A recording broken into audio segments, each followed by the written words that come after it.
नमस्कार। एक बार हमारे एक एडवोकेट मित्र हमसे मिलने आए। बातों ही बातों में उन्होंने एक कहानी सुनानी शुरू की कि एक बार एक पंडित जी नदी में तर्पण कर रहे थे। उनको देखकर एक फकीर अपनी बाल्टी से पानी गिराकर कहने लगा, मेरी प्यासी गाय को पानी मिले। पंडित जी के पूछने पर उस फकीर ने कहा, जब आपके चढ़ाए जल और भोग आपके पुरखों को मिल जाते हैं तो मेरी गाय को भी मिल जाएगा। इस पर पंडित जी बहुत लज्जित हुए। ये मनगढ़ंत कहानी सुनाकर एडवोकेट साहब जोर जोर से ठहाके मारकर हंसने लगे और मुझसे बोले, ये सब पाखंड है जी। खैर, मैंने कुछ नहीं कहा, बस सामने मेज पर से कैलकुलेटर उठाकर एक नंबर डायल किया और अपने कान पर लगा लिया। इसको देखकर एडवोकेट साहब बोले, ये क्या मजाक है, कैलकुलेटर से मोबाइल का फंक्शन भला कैसे काम करेगा। तब मैंने कहा, आपने सही कहा, वही तो मैं भी कह रही हूँ।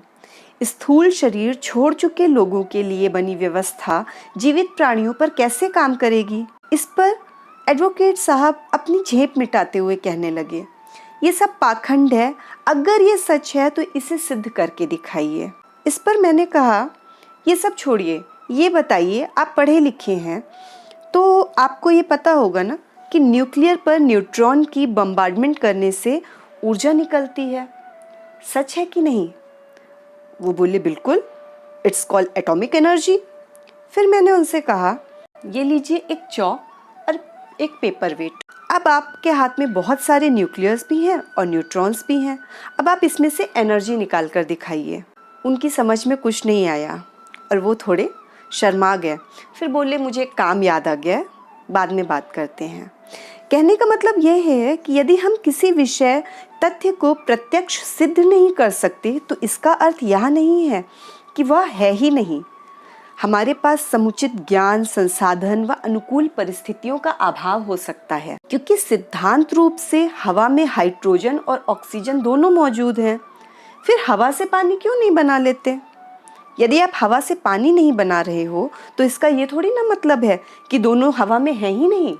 उसी तरह हमारे द्वारा श्राद्ध से किए गए कर्म, दान आदि सभी आध्यात्मिक ऊर्जा के रूप में हमारे पितरों तक अवश्य पहुँचते हैं।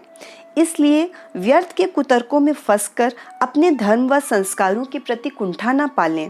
और हाँ, जहाँ तक रह गई बात वैज्ञानिकता की, तो क्या आपने किसी भी दिन पीपल और बरगद के पौधे लगाए हैं या किसी को लगाते हुए देखा है?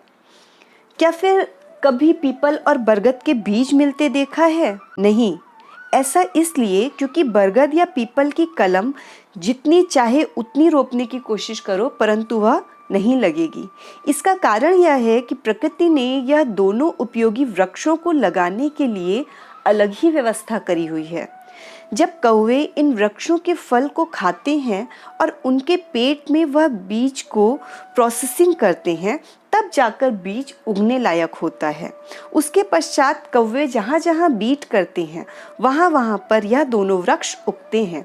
और किसी को भी बताने की आवश्यकता नहीं है कि पीपल जगत का एकमात्र ऐसा वृक्ष है जो राउंड द क्लॉक 24 घंटे ऑक्सीजन देता है, और वहीं बरगद के औषधीय गुण भी अपरंपार हैं। साथ ही आप में से बहुत लोगों को यह मालूम होगा कि मादा कौवे भादों महीने में अंडा देती हैं और नवजात बच्चे पैदा होते हैं। इस नई पीढ़ी के उपयोगी पक्षी को पौष्टिक और भरपूर आहार मिलना ज़रूरी है। शायद इसलिए ऋषि मुनियों ने कौओं के नवजात बच्चों के लिए हर छत पर श्राद्ध के रूप में पौष्टिक आहार की व्यवस्था कर दी होगी, जिससे कि कौओं की नई जनरेशन का पालन पोषण हो जाए। इसलिए श्राद्ध का तर्पण करना न सिर्फ हमारी आस्था का विषय है, बल्कि यह प्रकृति के रक्षण के लिए नितांत आवश्यक है। साथ ही जब आप पीपल के पेड़ को देखोगे तो अपने पूर्वज को याद करोगे, क्योंकि उन्होंने श्राद्ध दिया था, इसीलिए यह दोनों उपयोगी वृक्ष हम देख रहे हैं।